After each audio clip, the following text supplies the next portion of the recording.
ঈদের 2 রাতে ইবাদত করা, অর্থাৎ আগামীকাল ঈদ, আজকে রাতে ইবাদত বন্দেগী করা। রাত জেগে যদি ইবাদত বন্দেগী করে তাহলে তার 2টা লাভ। একটা লাভ হলো তার অন্তর কোনো সময় মরবে না, অন্তর জিন্দা থাকবে, তাজা থাকবে।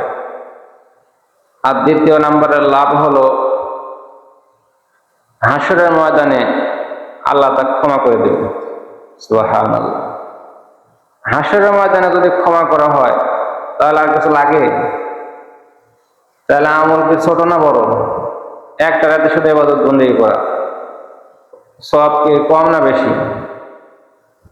একটা লাভ হলো অন্তর জিন্দা থাকবে, আর দ্বিতীয় লাভ হাসরের ময়দানে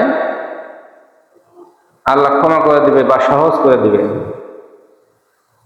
তাহলে অন্তর যদি তাজা থাকে আর অন্তর যদি মরে যায় তাহলে কি হবে? অন্তর মরে গেলে কি হবে? এই যে এদিকে রুবেল ভাই, অন্তর মরে গেলে কি হবে? অন্তর, মানুষের অন্তর আছে, অন্তর মরে যায়। মানুষ বেঁচে আছে কিন্তু অন্তর মরে যায়। অন্তর মারা গেলে কি হবে আর অন্তর তাজা থাকলে কি হবে? এগুলা বুঝতে হবে, একটা একটা করে বোঝো। এত এত শুনে তো লাভ নাই। 2-1টা করে ভিতরে সেট করো, দেখবে যে তোমার বাতি একাই জ্বলে উঠছে, আমার আর জ্বালান লাগবে না।